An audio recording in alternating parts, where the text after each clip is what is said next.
전능하시고 거룩하신 아버지 하나님, 주님의 크신 사랑을 감사합니다. 오늘도 저희들이 하나님의 말씀을 듣기 위해서 이렇게 이 자리에 모였습니다. 듣는 혼들에게 아버지께서 지혜와 계시의 영을 주셔서 말씀을 잘 깨닫고 그 말씀이 믿음과 잘 결합할 수 있도록 효력 있게 일할 수 있도록 인도해 주옵소서. 우리가 사는 날 동안에 언제나 주의 영광만을 드러내는 저희 모두가 될 수 있도록 주님 인도하셔서 주께서 주시는 그 말씀들이 저희들에게 믿음의 토대가 되어서 그 교리의 틀에 벗어나지 아니하고 온전히 그 말씀에 완전함으로 걸어갈 수 있도록 주님 저를 도와주옵소서. 예수님의 이름으로 기도합니다. 아멘. 우리는 지금 굉장히 중요한 교리를 배우고 있습니다. 세대적 진리 중에서 핵심이라고 해도 과언이 아닌데요. 세대를 어떻게 나누느냐. 세대는 보통 그 제너레이션 또는 에이지 이렇게 시대나 세대로 이렇게 성경에서 나오는데 이렇게 나누는 것들이 보통은 이제 디스펜세이션이라고 이렇게 나옵니다. 그러니까 하나님께서 구분하셔서 경륜으로 다스리신다. 그런데 오늘 이제 그 7가지에 대한 그 세대를 나누는 그 중요한 말씀을 우리가 한번 공부하게 될 것입니다. 그러니까 성경에는 여러 가지로 우리 지난주에도 언약에 따라서 나눴고 땅의 존재에 대해서도 세대를 나눠봤잖아요. 그리고 또 오늘 핵심이 되는 것은 이제 하나님께서 그 사람에 따라서 그렇게 세대를 구분하셨다는 건데 우리 그걸 공부를 할 것입니다. 여러분들께서 주의하셔야 될 건 세대다 이 하는 것은 결코 시간을 두고 시간에 따라서 1세대, 2세대, 3세대로 나누는 건 결코 아니다라는 것을 명심하십시오. 보통 휴대폰 하나를 만들거나 또 휴대폰에 그 통신을 할 때 1세대 통신, 2세대 통신 이러잖아요. 그 시간대별 기술이 발달했다는 것입니다. 그런데 성경에서 말씀하시는 세대는 그런 부류가 아니라 분명히 하나님께서의 다스리시는 방법론이다. 하나님께서 다스리는 방법론이 그때그때 달랐다. 이것을 세대라고 한다. 그건 시간과는 전혀 관련이 없다. 이렇게 아시면 됩니다. 이제 각 세대를 하나님께서는 다스리셨는데 결국은 각 세대마다 하나님의 심판으로 다 마감이 되고 맙니다.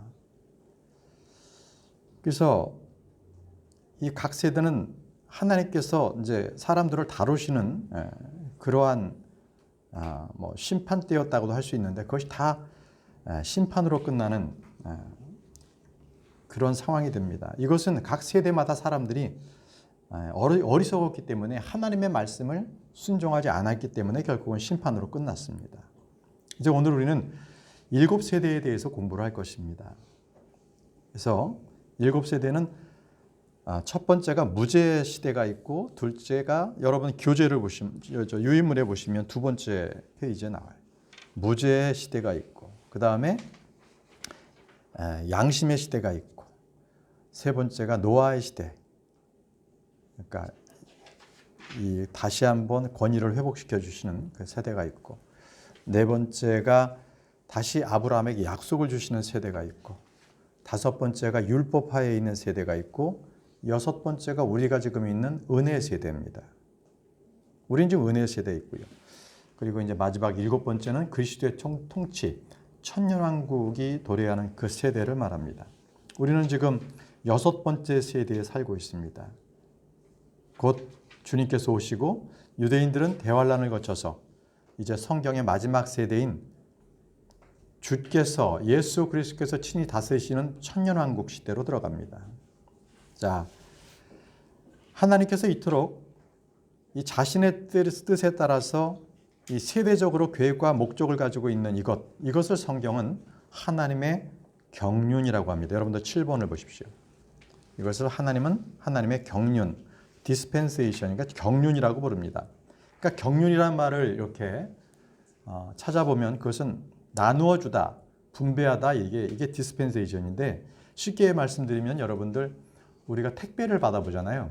택배가 어떤 한 사람이 다른 A가 B에게 보낸다 그러면 그 물건이 바로 A에서 B로 넘어가는 게 아니라 중간에 물류창고를 거치잖아요.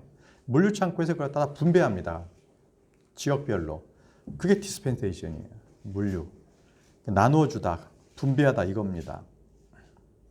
이것은 헬라어로서 오이코니아라고 부릅니다. 오이코니아. 이 말은 집주인이 자기 집을 다스리는 경영방침을 얘기합니다. 경영방침을 오이코니아, 경륜이다 이렇게 말씀하고 있습니다. 이 경륜에 관련되는 성경의 말씀을 몇 가지 우리가 찾아보겠습니다. 에베소서 3장 1절에서 2절 말씀을 보겠습니다. 에베소서 3장 1절에서 2절 말씀을 펴보시기 바랍니다. 에베소서 3장 1절에서 2절입니다.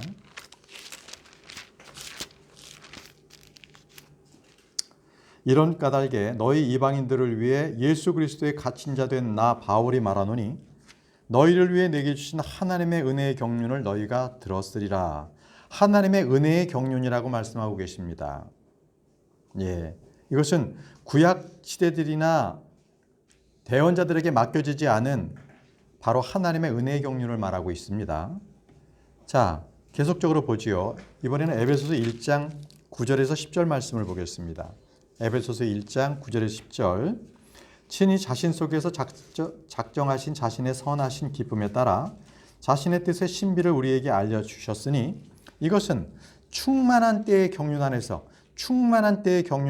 친히 모든 것, 즉 하늘에 있는 것들과 땅에 있는 것들을 그리스도 안에서 곧 그분 안에서 다 함께 하나로 모으려 하심이라. 다 함께 하나로 모으려 하심이라. 바로 충만한 때의 경륜에 대해서 이렇게 말씀을 하십니다. 하나님의 일하시는 방법, 경영방침을 경륜이라고 말씀을 드렸습니다. 이번에는 골로새서 1장 25절 말씀을 보겠습니다. 골로새서 1장 25절 하나님의 경륜에 대해서 말씀하고 계십니다. 골로새서 1장 25절.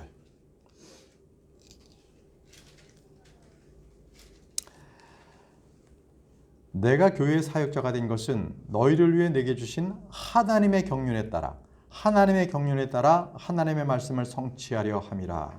예, 역시 하나님의 경륜이라는 말씀은 세대에 따라 말씀하시는 것, 그리고 그것을 성취하는 것이 다 다릅니다. 세대에 따라. 네. 이전 세대에 하신 말씀이 지금 세대에 또 성취될 것들이 있고요. 또 다가올 세대에 또 성취될 것들도 있습니다. 그러니까 지금 우리 성경에 있는 말씀은 다 모든 게 다 우리에게 주신 말씀이 아니라는 거지요. 예를 들어서 히브리서에는 이 구원을 잃어버릴 수도 있다. 이런 식의 오해할 수 있는 구절이 나옵니다. 그것은 이 히브리서의 제목에도 알 수 있지만 이것은 히브리인들을 위해서 쓰인 책입니다. 유대인들을 위해서 쓴 거예요. 그래서 이거를 문자대로 우리 은혜의 시대 우리 신약 성도들에게 대입해버리면 큰 오류를 발생합니다. 우리는 거기는 문자적이 아니라 영적으로 우리에게 주시는 교훈을 우리가 받아들이면 돼요. 그렇게 다릅니다. 고린도전서 9장 17절에는 여러분들 8번 문항입니다. 여러분들 8번 문항. 내가 자원하여 이 일을 하면 보상을 얻으려니와 내 뜻에 반하여 한다 할지라도 복음의 분배 사역, 디스펜세이션을 내가 받아노라. 여러분 이거 보시면 복음의 분배 사역이 이 분배라는 게 아까 말씀드린 경륜이라고 했죠. 복음의 경륜을 내가 맡아노라 이거예요. 복음의 분배 사역이라는 게 바로 지금 복음의 세대다. 복음의 경륜으로서 다스림을 받는 세대다. 이렇게 말씀하고 있는 겁니다.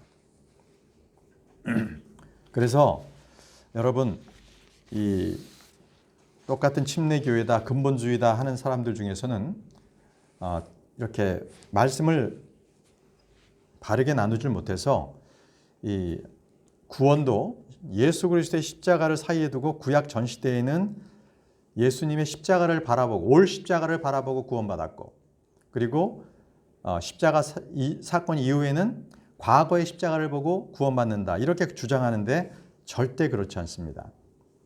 왜냐하면 구약 성도들은 메시아가 오신다는 것을 알았지만 이 메시아께서 나라를 통치하지 않고 십자가에 달려 죽는다는 것은 상상하지도 못했어요. 상상하지도 못했습니다. 그들은 메시아가 올 줄 알았지 십자가를 듣지 못했어요. 그래서 그들은 메시아를 십자가에 못 박혀 죽이고 만 거예요. 예, 다스리는 메시아여야 되는데 그렇지 않다라는 겁니다. 자, 이제 7가지의 인간을 중심으로 한 7세대를 한번 나눠보겠습니다. 여러분들은 이제 그 유인물에 이렇게 계속 쓰시면서 우리가 공부하겠습니다. 자, 먼저 무죄의 인간인 무죄라고 써놓으십시오. 첫 번째는 무죄의 인간이다. 이것은 뭐냐면 창세기 2장 7절에서 아담이 처음 지음받은 날로부터 에덴 동산에서 추방당하는 날까지 그 기간을 말합니다. 그러니까 에덴 동산에서 거하던 날은 바로 인간에겐 죄가 없었던 무죄의 인간이었습니다. 이때 하나님께서의 다스리는 방법은 딱 이거였습니다. 마음에 죄성이 없고 마음에 악한 것이 없기 때문에 아담과 이브에겐 딱 한 가지만 책임져라 하는 경영 방침을 주셨는데 그게 바로 동산 한가운데 있는 선악을 알게 하는 나무에서 나는 것은 먹지 말라. 이게 딱 하나였습니다.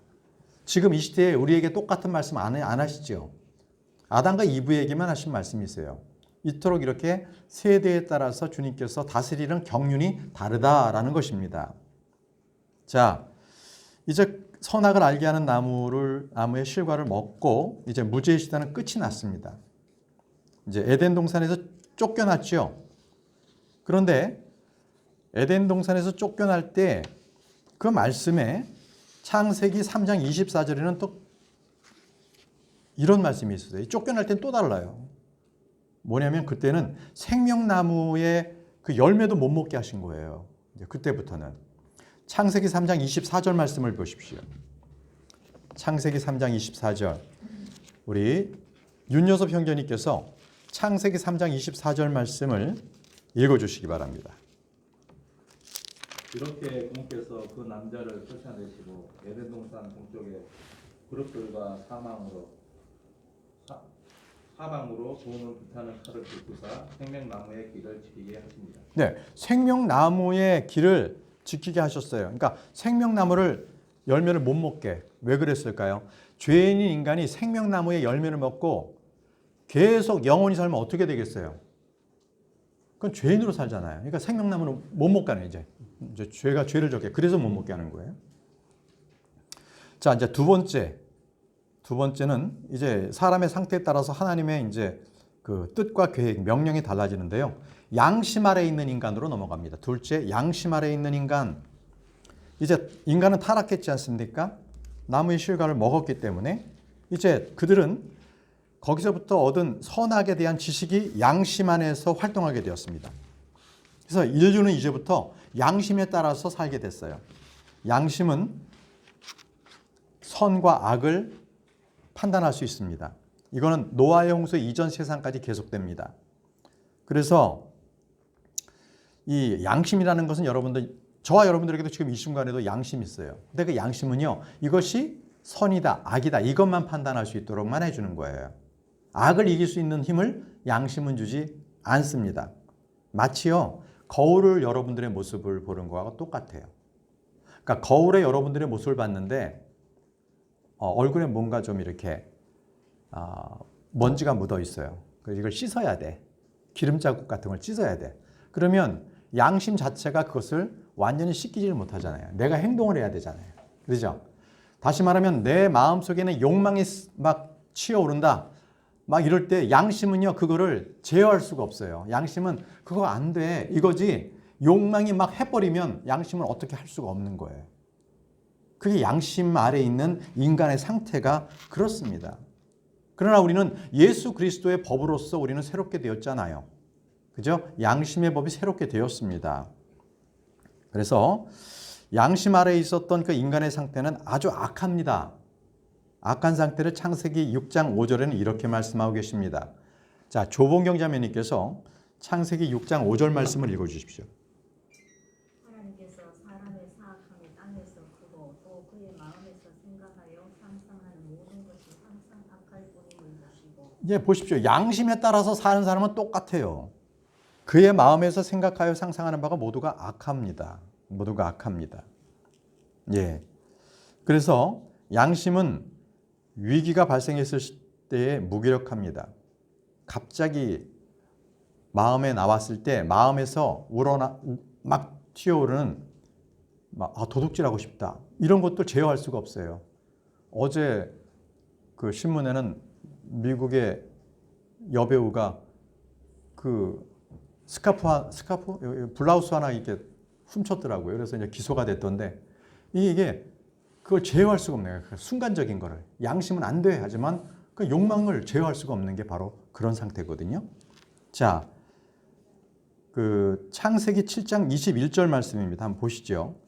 아주 그 사악해가지고 그들의 결국은 심판으로 끝나는데 창세기 7장 21절을 노수환 형제님, 제가 순서를 제가 좀 까먹었는데요. 다시 이쪽 노수환 형제님부터 돌아가겠습니다. 땅에서 움직이는 모든 육체가 죽었으니 곧 날 짐승과 가축과 짐승과 땅에서 기어다니는 모든 기는 것과 모든 사람이 죽었더라. 예, 노아의 홍수로 인해서 땅 위에 기던 모든 육체가 죽었습니다. 바로 심판하신 거죠. 양심으로서의 인간은 결국은 사악하다. 이게 두 번째 양심 아래 있는 인간에 대한 심판이었습니다.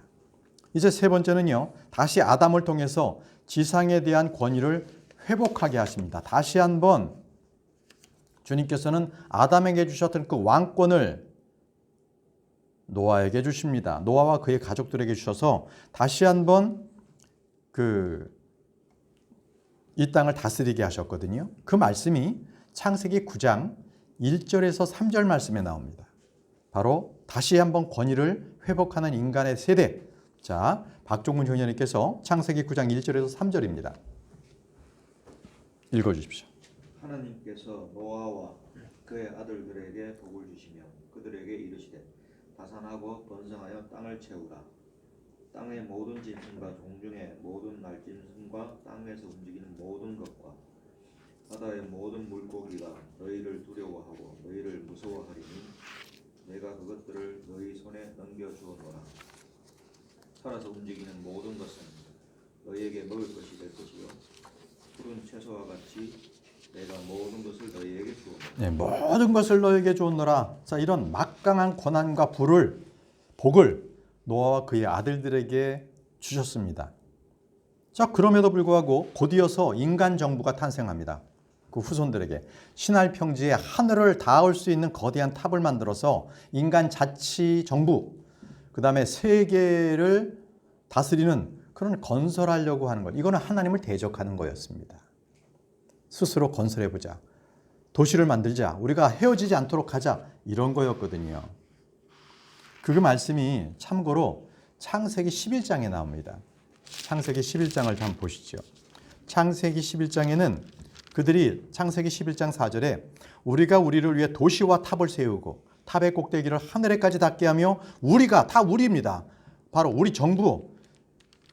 우리를 위해 이름을 대고 이로써 온 지면에 널리 흩어짐을 면하자 하자. 우리끼리 살자. 똘똘 뭉쳐서 잘 살자. 그래서 하나님께서 9절에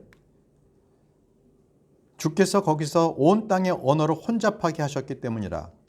주께서 거기서부터 그들을 온 지면에 널리 흩으셨더라. 아예 언어가 동일하니까 이들이 하나로서 모든 악한 짓을 하니까 주님께서 완전히 흩어버리셨어요. 온 언어를 혼잡하게 하니까 언어에 따라서 민족이 다 구분이 됐던 겁니다.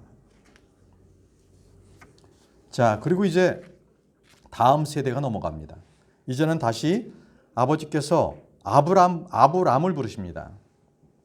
한 사람을 불러요. 그래서 거기에 약속 아래 있는 인간을 그 세대를 만듭니다. 네 번째입니다. 약속 아래 있는 인간의 세대. 그래서 언약을 주세요. 그리고 이 언약들은 아브라함 후손이 그걸 지키면 그것을 복을 받는 조건적인 언약이었습니다. 그렇지만 그들은 언약을 깨뜨렸기에 결국 430년 동안 이집트에서 종살이로 살게 됐던 거죠. 아브라함의 믿음이 그 후손들에게 전수가 되는 것이 아니었습니다. 마찬가지죠. 여러분들께서 구원받았다고 해서 여러분들의 자녀가 구원받느냐? 아닙니다. 구원은 개인입니다. 이삭이 선한 사람이었지만 아브라함에 비해서 믿음이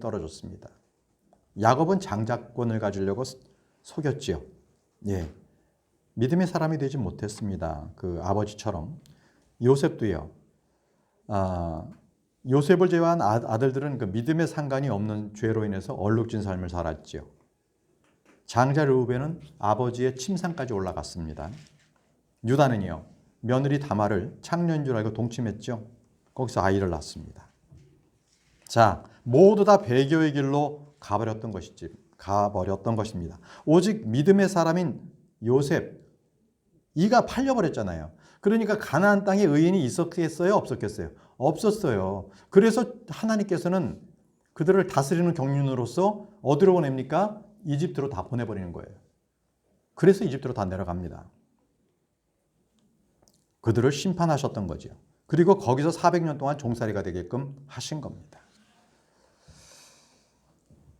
자, 역시 여기까지가 이제 구약이거든요. 근데 구약을 보시면요. 창세기 1장 1절에는 처음에 하나님께서 하늘과 땅을 창조하셨느니라. 이렇게 되죠. 창조하셨느냐. 창조로부터 시작되는데 창세기 50장 26절을 보면요. 창세기는 이렇게 끝납니다. 이집트에서 그를 관에 넣었더라. 죽음으로 끝납니다. 창조에서 죽음으로 끝나는 게 바로 창세기의 역사의 기록입니다. 이것으로서 인간으로서는 어떤 상태에서도 불가능한 존재다. 그들이 하나님의 부르심을 받고 각종 이적과 기사를 보았음에도 불구하고 하늘의 양식을 먹었음에도 불구하고 그들은 불법을 저지르고 하나님을 떠나는 그런 사람들이다. 자, 그러면 이렇게 하면 어떻겠습니까? 그러면 아예 율법을 정해주고 그 안에서 한번 살아봐라. 이제 주님께서는 5번째로 율법 아래 있는 인간 세대로 나누셨습니다. 그래서 율법을 주십니다. 그래서 광야에서 주님은 이스라엘 백성에게 율법의 언약을 제안하셨거든요. 그래서 이스라엘은 하나님 앞에 율법을 따르겠습니다라고 맹세했습니다. 그 말씀이 출애굽기 19장 8절, 24장 7절에 나오는데요. 이 두 말씀을 곽자매님께서 출애굽기 19장 8절 먼저 읽어주시고요. 그 다음 그 끝나면 출애굽기 24장 7절도 같이 읽어주십시오.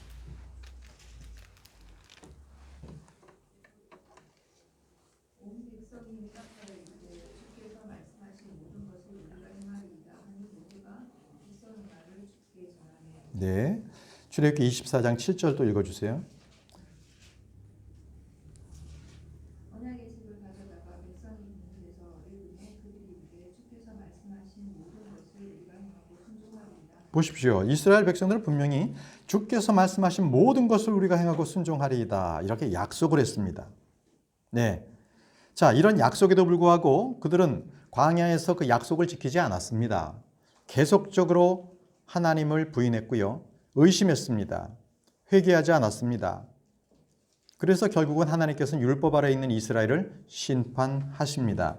그러면 이 율법 시대 이스라엘이 어떻게 심판을 받습니까? 결국은 북왕국 이스라엘이 세워지고 남왕국 유다로 완전히 땅에 구분하시고 그 이후에는 이방인들에게 침략을 당하죠. 네. 그래서 그들은 이제 민족적인 그러한 심판을 받았던 겁니다. 이제 바벨론 포로 70년을 마치고 느헤미야와 에스라의 지휘하에 그들은 다시 돌아와서 율법을 지킬 것을 다시 한번 맹세합니다. 여기는 제가 읽고 넘어가겠습니다. 느헤미야 9장 38절에 우리가 이 모든 것으로 인하여 이제 확실한 언약을 세우고 그것을 기록하며 우리의 통치자들과 레위 사람들과 제사장들이 그 언약에 날인하니라 하였더라. 자, 다시 한번 우리가 율법을 잘 지키겠습니다 했습니다. 하지만 율법으로서 의로워질 사람은 아무도 없습니다. 주님께서는 율법 시대를 종결하셨는데 그 말씀은 갈라디아서 3장 10절에 나옵니다. 율법의 행위에 속한 자들은 다 저주 아래 있나니 기록된 바 율법책에 기록된 모든 것을 행하기 위해 항상 그것들 가운데 거하지 아니하는 모든 자는 저주를 받을 자니라. 저주받을 자니라 이렇게 했습니다. 여러분, 이번에는 이 창세기의 마지막은 죽음으로 끝난 거고요. 이제 구약 성경의 마지막은 말라기 4장 6절에 나옵니다. 구약 성경 말라기 4장 6절을 한번 보시죠. 이 결국은 율법 아래에 있으면은 그것은 저주로서 끝난다는 겁니다. 말라기 4장 6절 말씀해 보시면은 그가 아버지들의 마음을 자녀들에게 돌아오게 하며 자녀들의 마음을 그들의 아버지들에게 돌아오게 하여 내가 와서 저주로 그 땅을 치지 아니하게 하리라. 이 저주가 킹제임스 성경에서 맨 마지막으로 끝납니다. 결국은 예수님께서 오실 때까지는 구약은 저주 아래 있게 됩니다. 저주 아래 있게 되는 것입니다. 그래서 예수님께서는 새로운 세대를 열어주셨습니다. 주님은 율법 아래에서 여자에게서 나셨죠. 아직 율법 세대였기 때문에. 그래서 갈라디아서 4장 4절에 그러나 충만한 때가 이르매 하나님께서 자신의 아들을 보내사 여자에게서 나게 하시고 율법 아래 있게 하셨나니, 율법 아래 예수님께서 있게 하셨어요.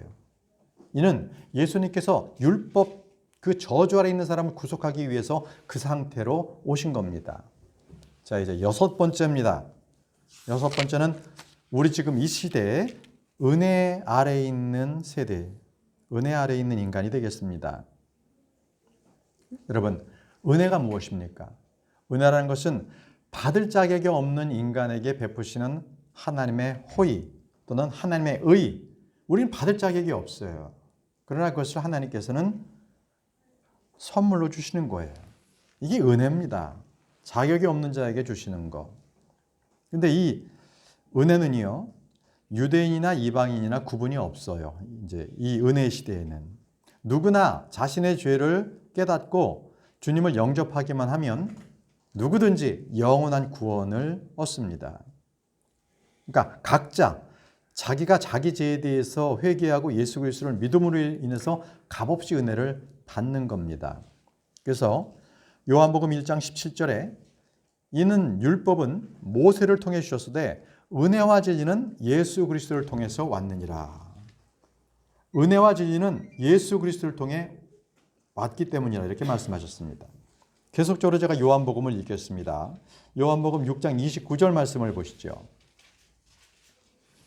예수님께서 그들에게 대답하여 이르시되 하나님께서 보내신 자를 너희가 믿는 것 이것이 곧 하나님의 일이니라 하시니라.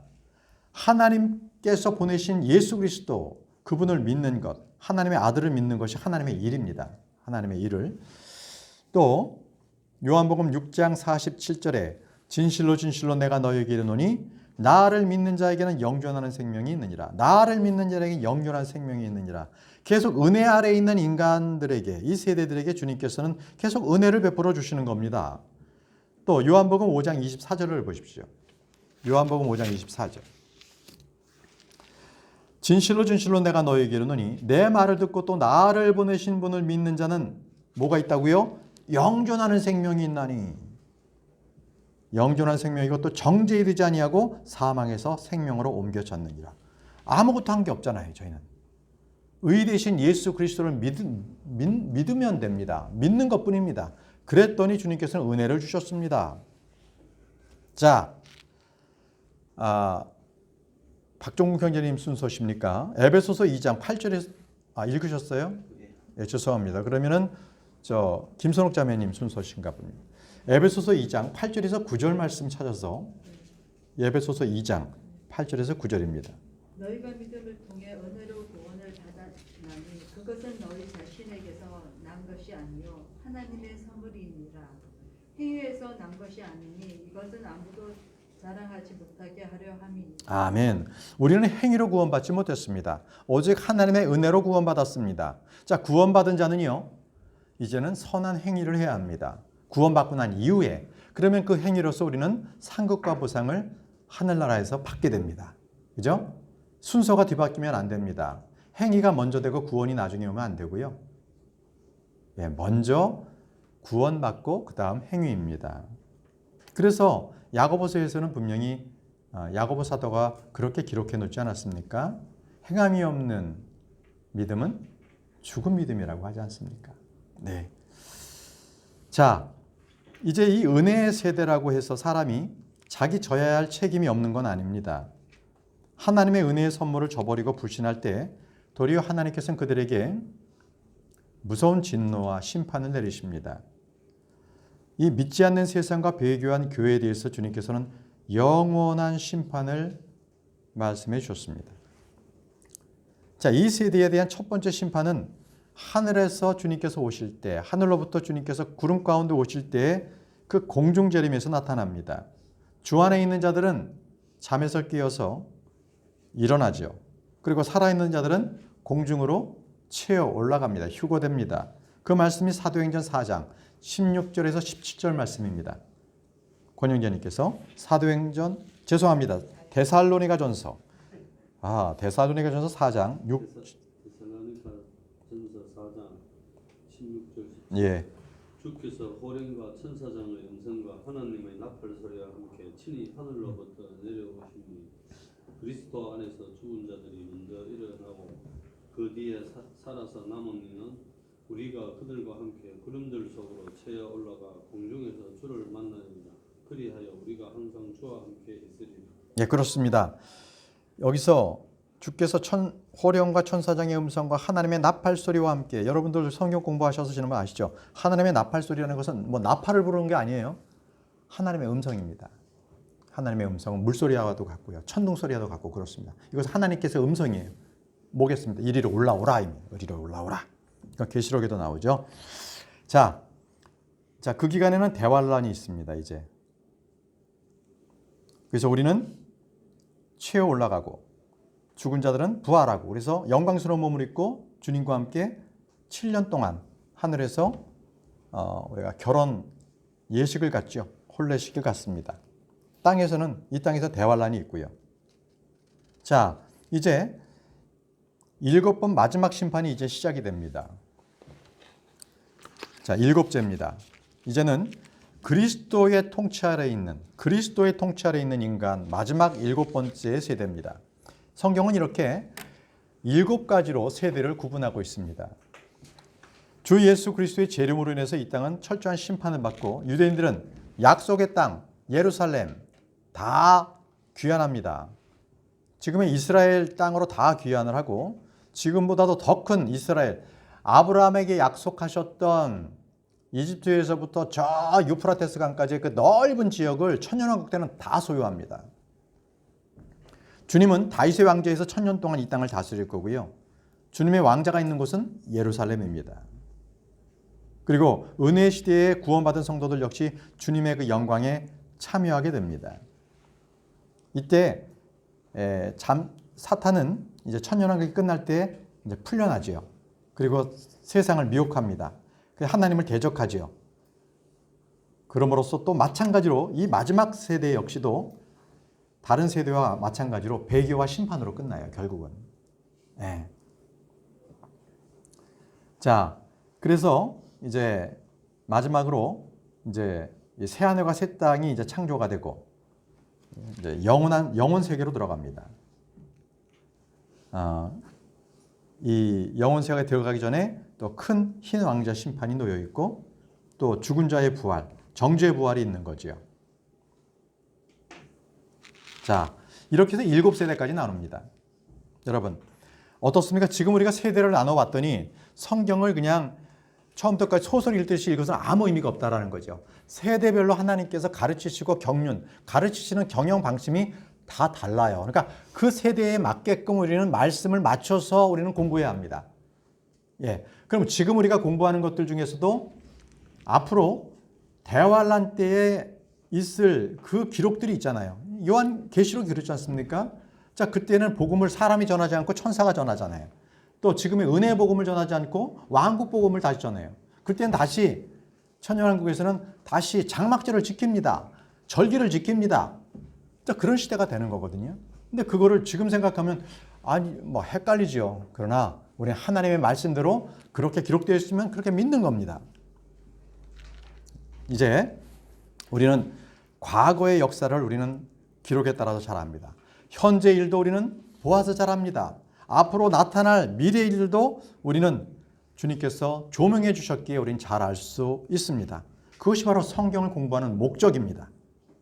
여러분들께서는 이 시간 이후에 성경의 모든 말씀을 세대적으로 잘 구분해서 여러분들께서 믿음으로 취하시기 바랍니다. 기도하고 마치겠습니다. 위대하시고 거룩하신 아버지 하나님, 은혜를 감사합니다. 세대적 진리, 오늘 7가지 세대에 대해서 우리가 배웠습니다. 이 공부한 것들에 대해서 우리가 잘 마음속에 정리하고 또 이 말씀을 토대로 해서 성경 말씀을 읽을 때에 우리에게 참으로 귀한 은혜되고 또 그것이 잘 적용이 되어서 복이 될 수 있도록 주님께서 인도해 주시기를 원합니다. 흔들리지 않는 우리의 믿음을 주님께서 증가시켜 주시기를 원합니다. 살아계신 예수님의 이름으로 기도합니다. 아멘.